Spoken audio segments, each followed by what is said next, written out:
Hi, this is Tashina. And this is Jonathan. And this is Abandoned Ship, a sci-fi podcast where we are going on a 4-year mission through Deep Space Nine.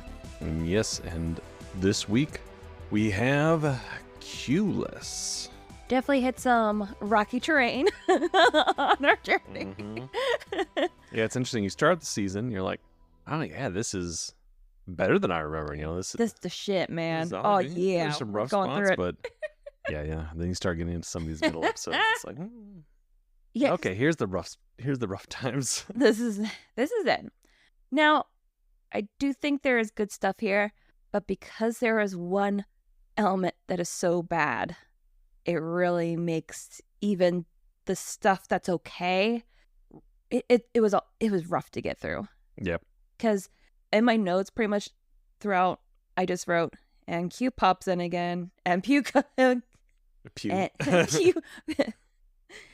Q pops in again. That's pretty much over and over. Yep. Because, I'm going to get into it right now. The main issue with this episode is Q is not necessary at all. Nope. He had no bearing on the plot. Even when he was a red herring. He was only a red herring for all of 5 seconds. And then Sisko's like, I don't think it's him. So I'm like, even his purpose as the red herring meant nothing. You could have cut him out completely. This could have just been centered on Vosh and her dealings with Quark. And I actually think you probably could have had a good episode about materialism. Because it seems like that was kind of what they were going for. His discussion with Odo. There was touches of it. But because we're dealing with all this shit with Q, I don't think they could have really developed it. Yeah, it really was more of a Vosh episode than a Q episode. Yeah. But to sell it, they obviously have to sell it as a Q episode. But really, if you wanted Q, should have been his own episode. Exactly. Where he actually had some bearing on the plot. Here he's just an old school bully, just hanging about in his abusive relationship with Vosh, just being the gross ex-boyfriend, feels like. Yeah, it felt very strange and out of character. And what's interesting is Q as a red herring is a really popular Q plotline. All the way to the end of TNG with, what's the last episode of TNG called? Anyway, the season finale. Not talking to Christian. the series finale of TNG. That is also a big what's Q doing? What's Q doing? But Q's thing is always, he's mischievous and whatnot, and a lot of times he is playing something, but sometimes he's just there to secretly help them out and feel good about himself that, they don't get it. You know what I mean? But the superiority. He still drives the plot though. Or even though the main MacGuffin they have to get or solve isn't him, he is still actively shaping the plot. If he wasn't there, it would not happen. Yes, because in TNG, I'm mixed on Q, but I do think... All good things. That's what it was. Oh, I am mixed on Q, but in TNG, I think he is really well used, especially in the very beginning. I know people don't really kind of meh on the pilot episode of TNG, because that's where Q comes in, right? Yeah, the very beginning. Literally starts the show. But as I think it was good to use him as you little humans think you know what's going on in the universe. You think you're prepared for this journey. Let me show you some things. I think that's where he's a good foil. Or he's like a Loki. Yeah, or he's doing something fun like the Married Gentleman episode. That was fun. He's definitely a mixed bag for me. And here, honestly, I feel bad because it's not a good episode for Q. I feel bad for the actor. It was a rough one. He deserves better. Yep. All right, so let's get into it. All right.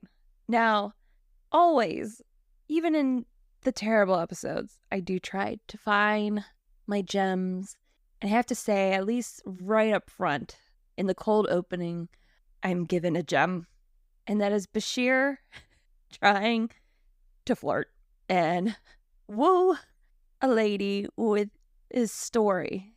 And Miles O'Brien, you see him in the background, and his facial expressions as he is hearing Bashir relate the story of his final exam. Yep. Like he is in the battle for his life. Miles is like, what the hell? Like, This is someone who's seen death and he's war. actually been in war. And the way that Bashir talks about this final exam, Where he just missed out on valedictorian. it just shows how privileged Bashir is.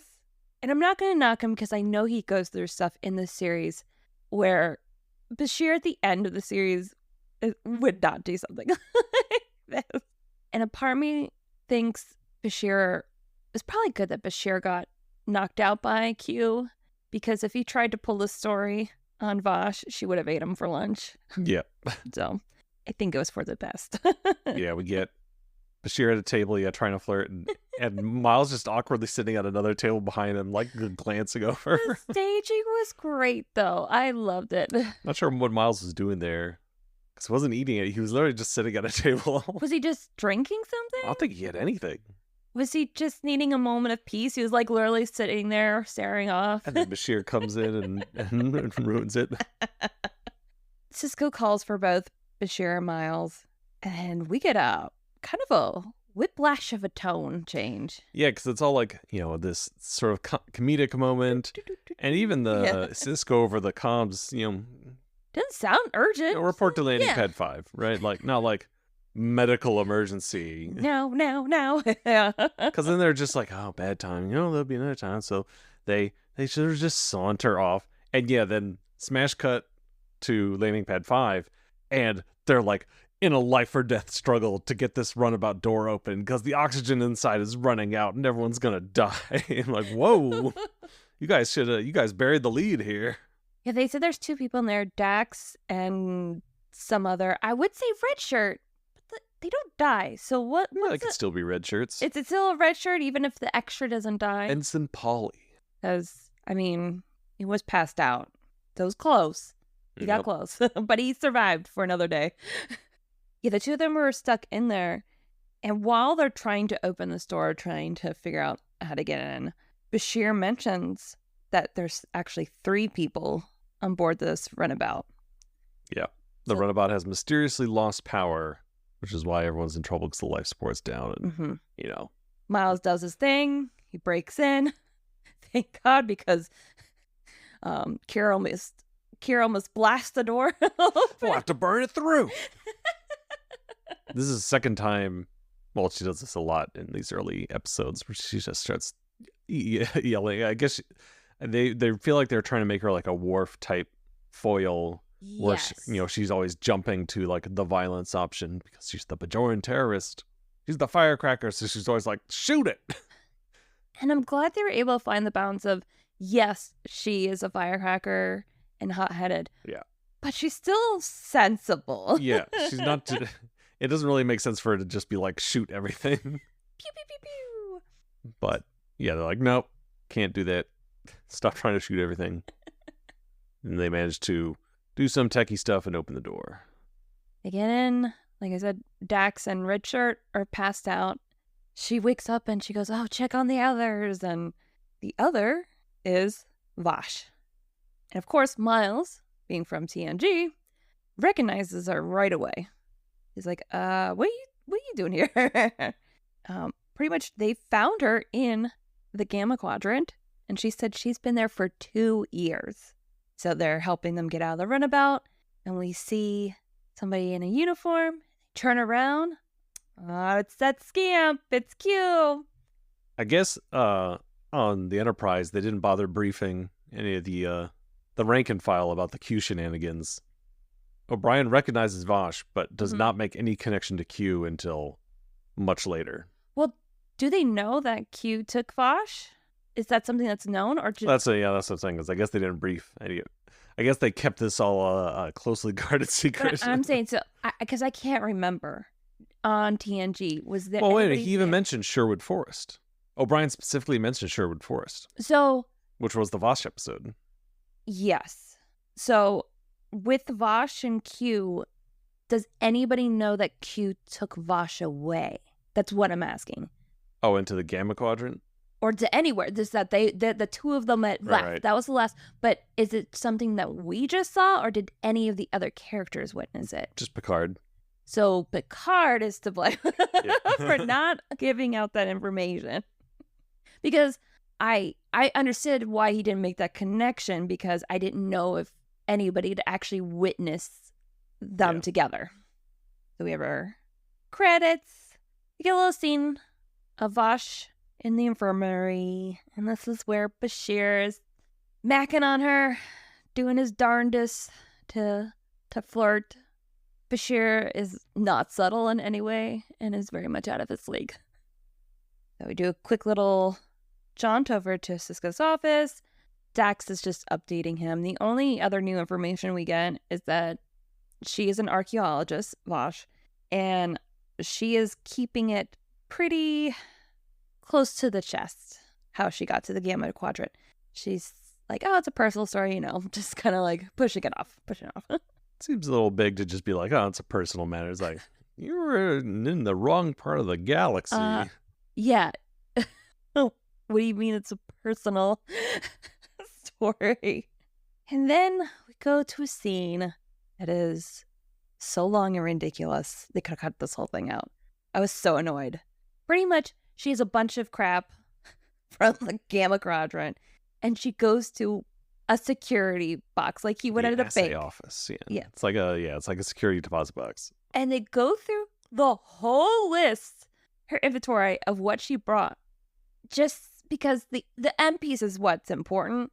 The thing is, she shows that piece to Quark later.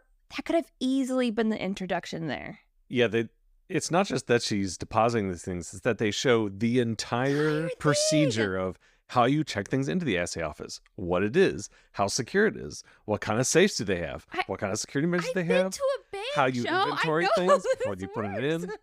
It was a kind of a neat piece of, I guess, day in the life world building, but absolutely not needed to progress the story or give any insight into the characters, because the assay office itself does not come into play in this. It's not like anyone breaks in, because she's asking about, oh, does it have, this kind of a lock? What I was thinking. No, it has a better one. She's like, oh, that'll have to do. So you're thinking, I guess, oh, she's gonna break in and steal her own stuff, or someone else's.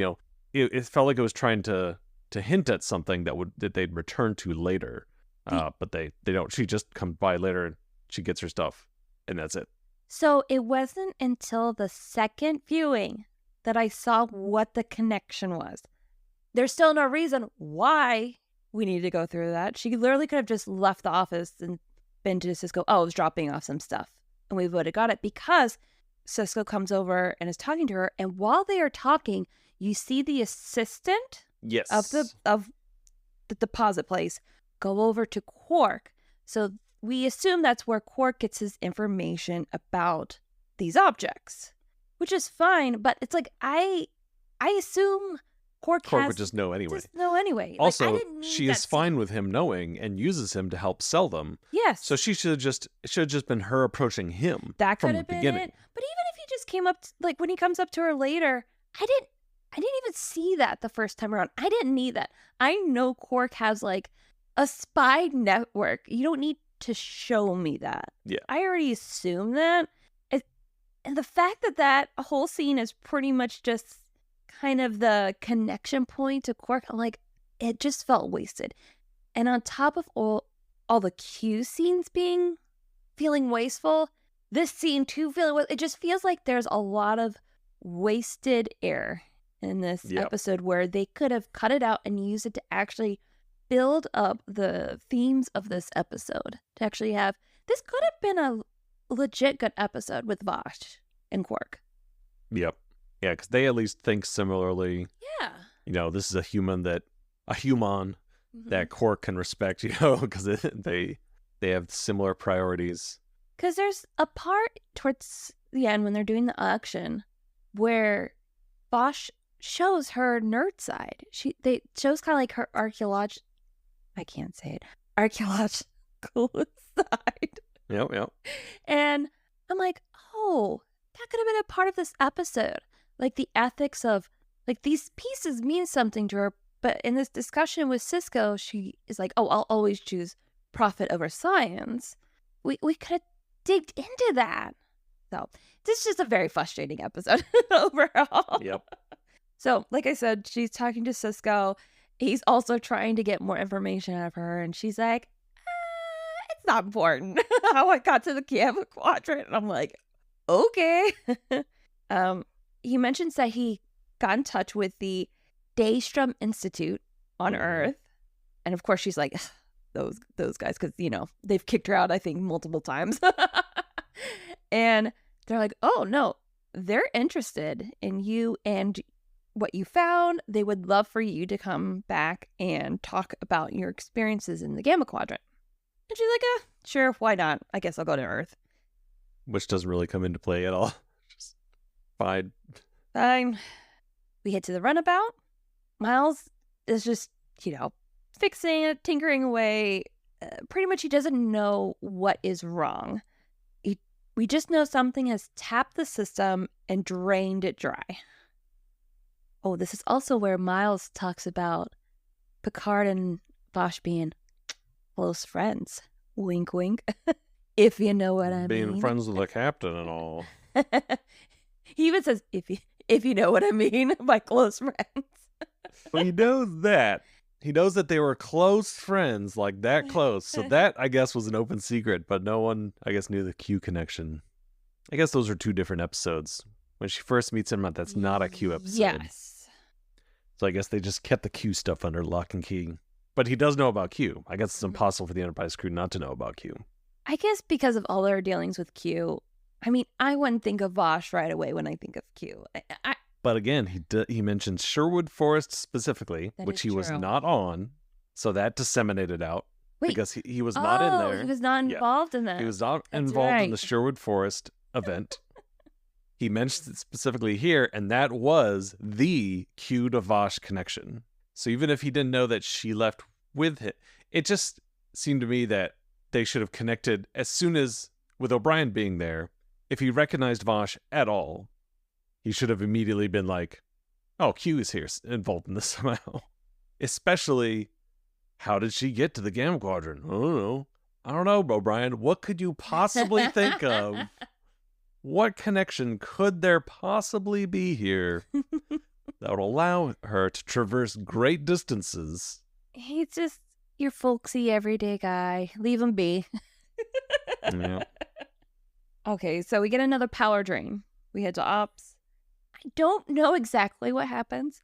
I just know Dax guesses something. Like she says, oh, did this happen right before the power drain? Miles said yes. So the power drain on the ship is connected to what happened on the runabout. Graviton flux. Sure. Sure. And now, at least we get some kind of closure on one of our many questions about the show. Because Miles shows Vosh to her room, and he talks about the situation of it being a Kardashian ship.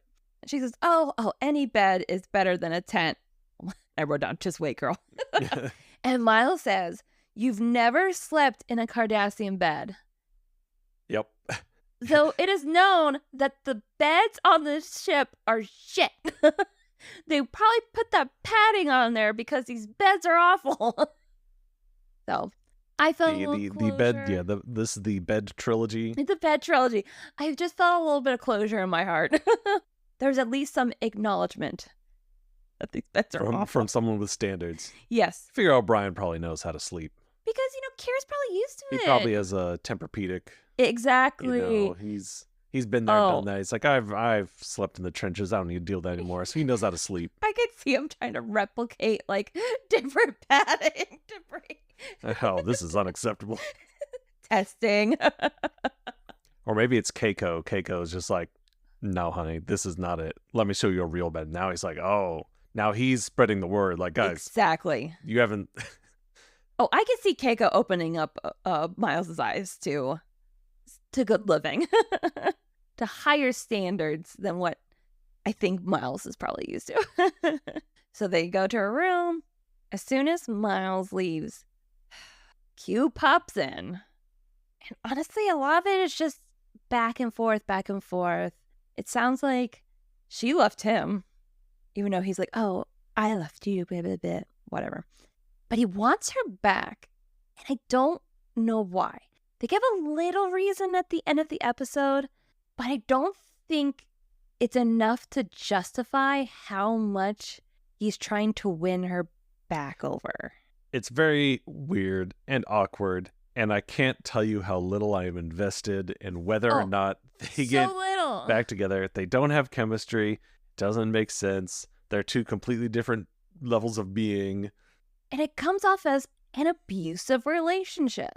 There's even a point where he's like getting up into her space, like pushing her down on the bed. And I wrote, no means no, Q. No. Stop.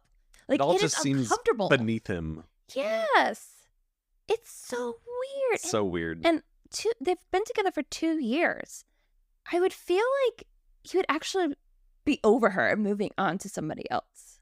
So odd, out of character. It feels gross, the dynamic. I just, ugh. Bosch says the only thing that she wants is her life before Q. And he's shown her a lot of things. I'm like, man, this must have been a rough 2 years if she wants nothing to do with him. So, ding dong, Quark comes to make a deal. He introduces himself to Vosh, says he knows she's got some artifacts, wants to set up an auction. They're doing some dealing and haggling, and he can't pull one over her. Not at all. And then she starts to, how do I say it? Give him an ear job. I don't, there's a name for it, but that is what is happening. Yeah, because the Ferengi ears are like, what do you call that? There's a word for it, but it's a sensitive area. Yes. And I was just so thankful that the camera didn't pan down at all during this interaction. I'm like, yes, let's stay on the faces. And I was like, ooh, this is spicy on the show. Yeah, basically it's like she grabs his junk, right? Yes, no, she's, I guess, yeah. Actually, probably a more direct comparison would be the nipples, right?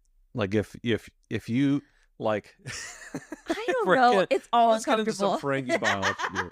So, Ferengi biology. The ears. Because the look on his face too, I'm just like, I don't want to think about Quark's own face. Like, can we please stop? And she's just like, the way she's talking to him, like, yeah, basically it's like, I want 50%, so she strokes his ears a bit, and then he accepts a much lower percentage. Yeah, like 20% or something. Like, it's pretty low. She probably could have gone lower. Yeah, but then she probably would have had to do more stuff. And, I think Vosh even has a line. So Quark leaves, a happy man. And ding dong again. Bashir's at the door. While Bashir's talking to her, Q is being annoying little shit behind him. So she's just like, how about I meet you in 20 minutes at the bar? Like, let me get freshen up. We'll talk later. And she, like, pretty much pushes him out the door. And this is where we cut to Bashir waiting for her. And Q is dressed as a Bajoran waiter. I don't have the back and forth. Pretty much he's just like, you don't want to go out with Vosh. And Bashir's like, wow, you're a really impertinent waiter. Impertinent waiter. Impertinent. And Q's like, I think you're feeling really tired. Bashir's like, what are you talking about? He goes, no, you're so sleepy. And then Bashir starts like yawning. Yep. He's like, I'm actually getting really tired. I think I'm going to go to my room. And then he pieces on out for the Bashir. Rest of the episode. Bye, Bashir. Honestly, like I said, probably the best outcome from him. I don't think this date with Vosh would have gone well. So then this is where O'Brien finally connects the dots because he witnesses them from a weirdly close angle. Like, the way the camera was set up, he was basically like 5 feet from him, staring at Q. He witnessed also Q doing this to Bashir, but he never checked on Bashir too, which I think is funny. Yep. He's fine. He's just taking a nap. Yep. So some awkward staging here, but yeah, O'Brien's like, oh, bloody hell. Walks off. So now O'Brien goes to tell Cisco, it's Q. Yeah, he pretty much makes the connection also that he must be with Vosh at this point. I think that. Oh yeah, and he mentions that they know each other. They know each other. Yeah, this is where the wheels start to spin, and he's like, finally. While he's telling them about this, there's another power drain, and Miles thinks that Q is playing a joke, and here Cisco says, "I'm not laughing." I'm not laughing. What the hell? We go to Quark's. Here, Vosh is showing off her best piece of her Gamma Quadrant collection, and Quark tries to get it from her from a very, very cheap price. Like, he was really trying to swindle her. And she's like, no, don't even. I know the worth. We're starting at 200 bars Latinum, baby. Yeah, you get some nice back and forth here, though, between, like, I think Quark's trying to haggle. really Quark's doing a pretty good job, like, haggling. Like, oh, yeah, this... Obviously, you don't, have the refined taste to understand that this item here that is actually pretty worthless. But, just so it's not a total loss, like, I'll give it to you for this much. It's like, no. It's like, all right, I'll give you this much, but don't tell anyone I was so foolishly generous. But yeah, nice back and forth here. Much more chemistry here than between her and Q. Yes, when I saw this scene, when I was like, this should have been about them. Yep. But yeah, no, she stands her ground. She gets what she wants there. So this mysterious glowing orb that the assay office person was fixated on it, Quark is fixated on it, so clearly this is important. I wonder what it is. Cisco interrupts their haggling to ask about Q. And as soon as he mentions Q, of course, Q pops up out of nowhere. And then we have another ridiculous scene. This is rough. This one was rough. Just because, I don't know, did it feel off to you how Cisco was handling this? Like how so? So, he's definitely not playing his game, which I think that tracks. Him not trying to, like, give Q what he wants. But he goes into it, like, so angry. Like, Q's still very powerful. Can't he, like, do anything with reality? True, yeah, I guess coming from someone who very skillfully negotiated with the prophets, yes, who are also very advanced beings. And Cisco said that they have been briefed on Q, so he knows about he should Q. know. He knows his powers. I'm not saying like, oh, he should just bow down to what Q wants. He could still be stern with him, but I guess it was just like the way you went about it, especially the anger. I don't think Cisco would be negotiating like that. Yeah, I mean, they try and drive this point, that he's different. Like Q does this like This boxing ain't your joke. daddy's Yeah, Star Trek. and Cisco punches him basically, and that catches Q off guard. Picard never punched me. Oh, I'm not Picard. But it's like, okay, so you're trying to make a point that he's different, and maybe with what we know about Cisco in the past, how he successfully negotiated with the prophets, was able to make this connection. He's already been briefed on Q. Okay, they're going to have him do something that gets him what he wants, that makes him and Q have some kind of an understanding that maybe even him Picard didn't have. Yes. But this is what happens, and then he doesn't get anything. Because Q ultimately just says, like, no, you're not like Picard. You're much easier to provoke. How fortunate for me. So he leaves. So it kind of feels like, well, wait a minute. Didn't Q just kind of win that bout then? Because he didn't get anything out of it. No. I guess Q leaves him alone now. But that's because he leaves everyone alone. Because he's not involved in this plot whatsoever. Exactly. So it's like he's not involved with the plot. He's not even a good red herring. There's no realistic dynamic between him and Cisco. Like, nothing. Yeah. This is like their only interaction in the whole episode. There's one more quick one when he goes to Ups, where he's just being a little bully, where he's needling everybody. Oh, yeah. But that's it. That's all we see. And they just, the way they treat Q at that point is just like, oh, this annoying guy. And I'm like, okay, he's still very powerful, as we've seen. I don't know, just the way Q is treated in this episode is so weird. Again, I don't think he should be like Picard, do like the intellectual back and forth or try to like bow down to what he wants. I don't want any of that. I still think Cisco would be pretty stern against him but diplomatic in the way he's stern. Yeah, just been something. Well, here's the thing. There's almost nowhere for them to go because, again, there's no ability to negotiate with Q because Q's not involved. There's nothing for Q to stop here because he didn't start anything. So Q there's just nothing. There's nothing to be gained. Yeah. There's nothing to be gained, which means there's nothing to be lost, which means all these interactions are completely pointless. Just, I guess Cisco's easier to provoke, but he doesn't. That doesn't. But then he doesn't provoke him. Yeah. He just needles him one other time, and a couple of the other characters, but it's 2-0. It's 2 no end, and it's so annoying. Okay, so we have a little scene in the promenade where visitors are arriving, which we find out later are the clientele for the auction, and Odo is seeing these people arrive. Another power drain, go to ops. There's now a breach in the hull, which we're getting serious now. And for some reason, Cisco doesn't believe Q is behind this. I'm like, cool. Great. Awesome. Which makes sense. Yeah, you're right. It doesn't seem like his style. No, it doesn't. I mean, I agree with him, but it's like, so, that didn't last long. Yeah. No more red herring there, I guess. Cool. So then we go to the security office for an interesting interaction between Odo and Quark. Again, it's one of these discussions. I think the conversation itself is good. It does not seem... It seems misplaced in this episode. I feel like you could have taken it and had another episode that was way more developed in the themes of like materialism. Because this is here where I think they were trying to go for something in that theme. And the scene makes me feel like that was their aim, but it's so underdeveloped. It's so underdeveloped. Because pretty much Odo knows about the auction. And this was great. Quark was like, how did you find out? What were you this time? The table, one of the chairs, and then he goes, the wine bottle. Which... Odo getting manhandled again. But that's a question mark. He didn't deny the wine bottle. Didn't deny it, but it's a question mark. It's a maybe. We got a maybe call.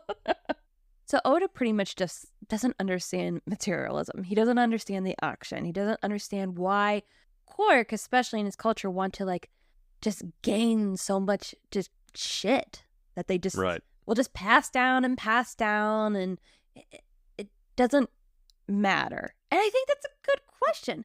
But then Quark just like, oh, there's nothing you want, and he just kind of goads him a bit. And I feel like it kind of cuts the conversation short. Yeah, I mean, I see that like Quark is trying to like, probe a little bit and like see if he can crack Odo. So he's trying to like figure out. Do you want a gold bucket? Yeah, he ends with like a gold plated, what was it? Latinum plated bucket to sleep in. And that one does get Odo thinking just a little bit like, nah. So it's like, he was close. Which makes me wonder, does it matter where he sleeps? If it's a regular bucket or gold plated bucket, does it matter to him? You never know until you try. Well, later he does ditch the bucket and like take other forms. So maybe assuming it does. Because I thought that was interesting that he paused for a sec. Like, yeah. Like, oh, is there a difference? Right, but then the scene ends there, so we don't get to think about that anymore. No more of that. Then the promenade, Foch has a run-in with Q, and then he's just an asshat. Like, just whatever. I did want to note her interesting jewelry wear. She's wearing this bulky necklace, but it's attached to her ears. And it's the latest game of quadrant fashion. But I'm telling you, as someone who's worn earrings and a necklace, if that necklace is as heavy as it looks, it's pulling on her ears. And I'm like, that's so painful. Every time I saw her with that, because she also has it on for the auction, I'm just like, ow, my earlobes, they hurt. So basically it's just like, oh, yeah, the universe can be a dangerous place, blah, blah, blah. And he like makes her all old and feeble and stuff. Like, this is what would happen to you if I wasn't there. And she does this really awkward, like, shimmy down to the floor. I love all the Bajorts just watching in the background. Awkwardly watching. Yeah, then he restores her back to normal and leaves. She just shuffles on out, yeah. So we go to ops. Uh-oh. Life support to end in 14 hours. Shit's getting real. Something about the center. They have a plan. The technobabble plan here is they can't figure out where there's these like bursts that are coming that are knocking out the power. They're getting stronger, so they're punching holes in the ship, and they can't figure out where they're coming from. So they need to like flood the air with something to trace it back. There's just a lot of back and forth of like, how much do we fill the air with, and then does the power need to be on? Because the power is what's making them worse. But then they ended up needing the power on to get the trace. It's all just a bunch of gobbledygook to give them something to do to figure out like the problem. They're trying to just like solve the problem, figuring out where the energy is coming from. Yes. Where is the MacGuffin? Yes. I did like they got a little barb into the Cardassians because they're like, ugh, the sensors on this ship aren't sensitive enough for this. Yep. So, always love a little good dig. And then Q pops in again. This is where he needles everybody quickly. And I did like when he said Picard and his lackeys would have solved all this technobabble hours ago. I think that's probably his only good line in the episode. He's just being a weak bully. Yeah. Like a little It's shit. not from a position of strength, which seems weird for Q. He's just... And then, oh no, how awful is it that Vosh is holding an auction? No. Oh no. Like, I get he's trying to make the connection to like that being the issue, like what she's selling. But the way he presented, like, oh, against the ethics of the Federation, blah, blah, blah. Like, she's holding an auction. I'm like... It's like he's trying to give them a hint of like where to go, kind of like how you would do with Picard. But I don't feel like their relationship, they don't have a relationship. They don't have it. They're like, so there's no reason about? for him to do that. He doesn't just do that because he does it. He does it because he has a connection with Picard. Yes. That's why he does it with Picard. Yes.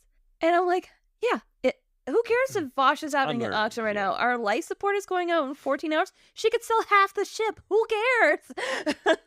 Yeah, so a very weak hint. Very weak. Scene ends, back to the auction. Well, we are introduced to a client who gives Quark some shit. And then Quark wants a permanent partnership with Vosh. And she's like, no, I just want to go back to Earth. And Quark's like, yeah, I don't think you can do the simple life. Yeah, Earth Smurf. But yeah, Quark wants a permanent partnership, which I feel like is a big deal. I like those ear jobs. He's probably hoping to get a couple more of those. We go back to ops. Things are getting worse. And now the station is getting pulled towards the wormhole. I think it's like 18 minutes until it goes into the wormhole. They look like they're going destroyed. pretty fast. I figured they'd be closer to the wormhole than that, but space is big. Yeah. I guess not. Yeah, they're flying towards the wormhole, which will, I guess, destroy them. Maybe they're too big. I guess so. Yeah, I wasn't sure why it would destroy them. Tear it into millions of pieces. Whatever. I mean, it's pretty turbulent. It's a big station, and it doesn't have a lot of like shields, so it's probably pretty weak structurally. It's not designed to be flying through turbulent anomalies. So yeah, so basically it'll get destroyed if it goes through wormholes. That's bad. That would be a bad thing. That would be a bad thing, yes. So we start our auction off at Quark's. At first, Vosh is introducing the items, but she goes a little too nerd. The clients are getting bored. Quark is like, what are you doing? She's like, I'm trying to give context. And he's like, these people don't want context. He's like, it's shiny. It's from the Gamma Quadrant. It's rare. Special. It's an original. It's an A original. Gamma Quadrant original. So from here, we kind of go back and forth, from the group and ups to the auction. Oh, here's where we see from ups that we're going to be at the wormhole in 18 minutes and get destroyed to bits. Back to the auction. Q pops in. Hey, guys, everyone's going to die. And Quark's like, don't. Everything's fine. Let's get back to this auction. Vosh goes over to him and says, you would kill everyone? And Q's like, no, it's, this is not my fault, but I'll save you. And Vosh is like, yeah, no thanks. I'm like, man, I think this would have been interesting if we'd actually gotten some stories, some clues of what happened in this 2 years. What happened that she's like, you know what, I think I'm okay dying with the ship than going with you. I'm like, something happened. Oof. So we'll go back to Ops. Dax figured it out. Whatever it is, she figured out how to find it. Go, Dax. Yeah, basically they have to turn the power on, which means we're going to go into the wormhole faster, but also be able to find out what's causing this thing. Auction. The final item is revealed. Ooh. And it is going up, up, up. The price. Quark looks like he's about to jizz his pants from how high the price is going on this Q thing. starts bidding too. Q- It's like a million bars, and Quark's about to pass out. Yep. Ops figures out what they're looking for. They go to the promenade, and then they bust into this auction as Q is offering pretty much just $1 million. They figure it out. It's the item, that final item that's being sold. They beam the item out into space. Quark's like, no, I'm but paid. And then the item becomes a creature. Little. Because why not? Manta ray creature, and goes into the wormhole, goes back to its home. Bye. Bye, creature. Everything's good again. Well, except for Quark, who lost $1 million. Yeah, and they really did not explain the creature at all. No. Probably because they didn't have time, because they spent all the time explaining what an assay office is. Would be nice to have something, but I guess you're just supposed to fill in the blanks. Space creature, egg, needed power, was incubating. Now it's burst. It was pulling us back to the wormhole, because I guess that's where it wanted to go, because I guess it knows about wormholes. So now it goes into the wormhole, and yeah. Sci-fi space creature thing. That felt very TNG. There's a lot of TNG plots like that. But they didn't have enough time to like really dive into it, or it's just sort of, oh, that's what that was. Is that like with the whales in the movie? With the whales in the movie. I know the movie. Are we? What's the comparison? Aren't they trying to go back home? No. Oh. It's been a long time since that movie. I thought the whales were aliens. No, there were aliens talking to the whales. Oh, the aliens were talking to the whales. Why did I think the whales were aliens? I thought the whales were aliens. Goodbye and thanks for all the fish. No, it's dolphins.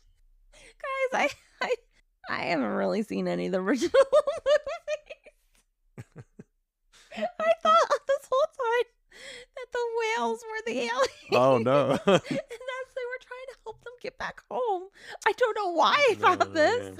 You know, they were extinct, and they had to bring them into the future to talk to the whale probe. I think my story's better. I'm going to go with that. So long, and thanks for all the krill. All right.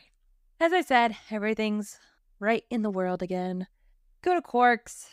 He's sad that Vosh is leaving for Earth. And he tells her about some ruins that were discovered on TARDIS 5? I don't know. Who cares? She declines. Says, no, I'll go to Earth. Then Q pops in again, because why not? Says, I think you're going to get bored. And this is the only explanation we get of why Q is doing this. He goes, I like to see the universe through your eyes. Vosh doesn't seem to me someone who's like wondering. Right. That would have been like Picard and the rest of those people. Yeah, even and you Picard never seem to is pick a up on little that bit then, but then more Vosh on is the side. one. Yeah. Yeah, Again, maybe her character developed off screen to the point where she appreciated those things more, but we never saw that, so it's sort of a leap. Yeah, and honestly, from what I remember of Vosh from TNG, I don't feel like there's a huge difference from here to there. It just seems weird. That's the reason we're given. And I'm like, but that's not really her personality. I'd see that more with someone like a little bit maybe young in the field, someone, brand new to archaeology. Like almost like a Bashir, where they're just like coming out of school and they're on the frontier. Kind of like that attitude, where I can see then someone was then taken to the Gamma Quadrant from that and being the first human to like see all these new things. Yeah, okay, I could see him maybe really getting that wonder and awe, which, as a Q, probably there is no wonder and awe at all. That could be attractive. But that's not Vosh. It's so weird. Ultimately, the whole thing of this episode just feels kind of misplaced because they're trying to have a Q and Vosh story at the same time. But in DS9, when these are both TNG characters, so you're just sidelining all of the DS9 people to do the story on TNG people. Yes. When really you just want a DS9 story. So pick one of them and have it be more of a collaboration where we get to see some development on our end and do it properly. If you're going to do a Q story, have Q be actually involved and actually develop his own relationship with Cisco. Yes.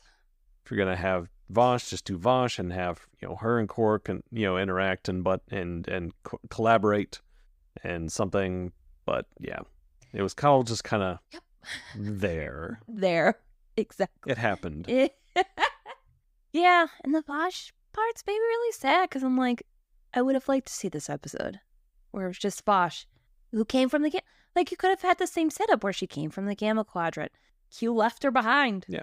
Yeah, you can still have O'Brien just gives a quick backstory. Oh yeah, I guess it was Q. She says, "Oh, I think being called Q left me here." Maybe that's their first hint to Q, and maybe then in a later episode, Q shows up. Yes, there you go. But for some other reason, but yeah. Yeah. So Q's like, "Oh well, I guess I'll let you go. Bye, peace, for now." And then Vosh is like, I guess I'll go to the ruins anyway. Get my plane to TARDIS 5. I don't know. I'm like, okay, sure. She changed her mind last minute. Whatever. Yeah, you're kind of left with, I don't know, still don't know who she is, I guess. And it sounds like she is going to go for Quark, and they're going to have a partnership where she finds out the roads. I don't know, because she never comes back. This never comes back, right? No, I don't think so. Oh, and hey, Bashir wakes up finally, which part of me wants to know how long he was asleep for. I think he says, I feel like I've been asleep for days. And I think it's implied that, yes, he's right. He was literally asleep for days. And no one missed him. They need some check-in procedures. I know. I haven't seen Bashir lately. Guess he's asleep. And then I feel like, because we have the last button up the episode where Bashir says that line, and then Dax gives him a look. A really weird look. Which I feel like I know what they were going for, but because here I think she was still hampered by that Spock. Yes, that's exactly what I was going to say. It felt like a Spock reaction. Yes, where I feel like Dax would have been a little bit more animated, and then we probably would have gotten a better sense of like her, like, Bashir, you silly goose, kind of reaction. Like, that happened. I don't know. It truly wasn't that happened. All right. And that's it. Yep. That's our Q-less episode, which... Title is accurate. I wish it was Q-less. There's... Oh my God, this episode. I think I get very frustrated when I see a good episode in something. Mm-hmm. But it's hampered down by just such waste shit. Like, it's just bad. Throw it in the bin. Start over again. But you're right. I think the big thing is it need to either be a Q episode or a Vosh episode. Personally, I think Vosh, but even if it was just a Q episode, it would have been probably a lot better. All right. Any more thoughts, or are we done ripping this? I think, I think we got it all out there. Oh boy. I know don't we have like a row of clunkers? Well, next episode is Dax, which I can't remember. I want to say that one is at least important from a character development standpoint, so hopefully we get some more meat in that one, but I can't remember exactly quality wise. Move Along Home is a couple episodes out. No. All right, yeah. So we'll be back next week for Dax. All right. See you then. Bye. Bye.